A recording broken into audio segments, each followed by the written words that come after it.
And staying with this story, Ontario Liberal interim leader John Fraser joins us tonight. Mr. Fraser, it appears a strike is now imminent after listening to CUPE this afternoon and Lecce this morning.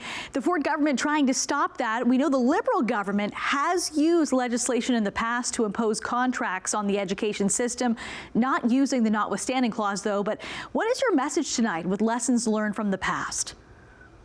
Well, I just, the thing is, what I've said to them is, the best thing you can do is learn from other people's mistakes. And I think that the biggest problem when we imposed Bill 115 was the trust that we lost for people who we'd worked with so well together for such a long time, because we were really focused on building up education. I don't think this government is. The use of the notwithstanding clause to restrict the bargaining rights and the rights to a living wage for the lowest paid educational workers, the EAs who take care of the most vulnerable, our school secretaries, administrators, custodians, people who keep our schools to be a safe, welcoming place for our kids to learn, is excessive. And I heard the minister say today, don't put down your right to strike. So he's literally saying, put down your hammer while I hold this huge hammer that overrides your right over your head. And so, bargaining and coming together to reach an agreement requires both parties to have trust. And you can't have trust if somebody's not willing to do the thing that they're asking you to do.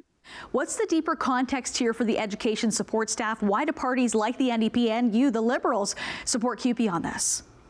Well, look, I had some people in my office who said in their board, educational workers, like EAs, were making $15 an hour.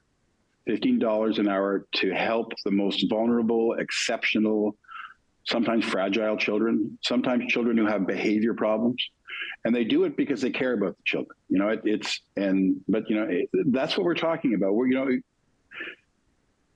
The care that the EAs show for children and the love literally that they have, you can't buy that. So why nickel and dime? People who are, in the pandemic, the government was always talking about heroes, the people on the front lines, the people on cash registers, the people keeping, our buildings clean, helping us, all the people that we don't, think about on a regular basis.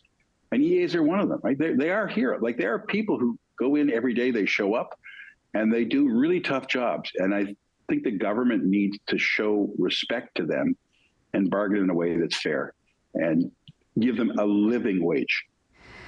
Mr. Fraser, thank you for being with us on Trending Now tonight.